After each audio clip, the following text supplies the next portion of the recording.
ગુજરાત પર અસના વાવાઝોડાની જે અસર હતી તે હાલ હવે ટળી ગઈ છે અને અસના વાવાઝોડાની દિશા જે છે તે ફંટાઈને ઓમાન તરફ જતી રહી છે, પરંતુ ગુજરાત પર વધુ એક સિસ્ટમની અસર દેખાશે અને સપ્ટેમ્બરના શરૂઆતમાં જ તેની અસર જોવા મળશે, કારણ કે બંગાળની ખાડીમાં જે ડીપ ડિપ્રેશનની સિસ્ટમ સક્રિય થઈ છે તેનું ટ્રેક હવે ધીમે ધીમે ગુજરાત તરફ આગળ વધી રહ્યું છે અને વિંડીના માધ્યમથી આપણે જોઈશું કે ગુજરાતમાં ક્યારે અને કયા જિલ્લામાં અતિ ભારે વરસાદનું સંકટ ટોળાઈ રહ્યું છે। વિંડીના માધ્યમથી જોઈશું લગભગ 2 સપ્ટેમ્બરથી શરૂઆત થશે અને 2 સપ્ટેમ્બરથી દક્ષિણ ગુજરાત અને મધ્ય ગુજરાતના કેટલાક જિલ્લાઓમાં તેની અસર જોવા મળશે અને આપણે વિંડીના માધ્યમથી આઇકોન મોડલ જે છે વિંડીનું તેના માધ્યમથી જોઈશું તો 2 સપ્ટેમ્બર એટલે કે સોમવારના દિવસથી લગભગ 2 વાગ્યાની આસપાસથી તેની અસર જોવા મળશે અને 2 વાગ્યાથી સુરત, વડોદરા, અમદાવાદ, મહેસાણા, ભાવનગર, દાહોદ, પાલનપુર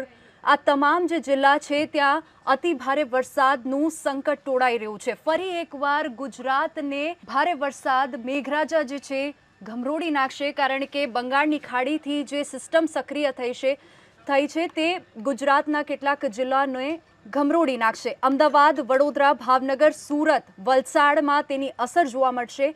આગળ વાત કરીએ 3 સપ્ટેમ્બરની તો 3 સપ્ટેમ્બરમાં પણ મહેસાણા, અમદાવાદ, વડોદરા, ભાવનગર, સુરત, વલસાડમાં તેની અસર જોવા મળશે અને વાતાવરણમાં જે ટેમ્પરેચરની વાત કરીએ તો અમદાવાદમાં 26 ડિગ્રી તાપમાન રહેશે, વડોદરામાં 26 ડિગ્રી, ભાવનગરમાં 27 ડિગ્રી, સુરતમાં 27 ડિગ્રી અને વાતાવરણમાં પલટો નોંધાવશે। આપ અહીંયા જોઈ શકો છો કે જે ગ્રીન કલરનું જે અહીંયા સિસ્ટમ દેખાઈ રહ્યું છે, આ સિસ્ટમનો મતલબ એ છે કે ગુજરાતમાં અતિ ભારે વરસાદની શક્યતા સેવાઈ રહી છે।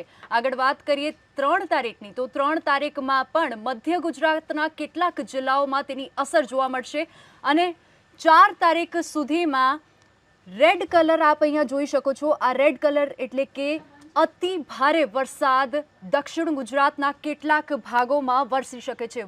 સુરત, વલસાડમાં તેની સૌથી વધારે અસર જોવા મળશે। આ ઉપરાંત દક્ષિણ ગુજરાત ઉપરાંત સૌરાષ્ટ્રમાં પણ તેની અસર જોવા મળી શકે છે।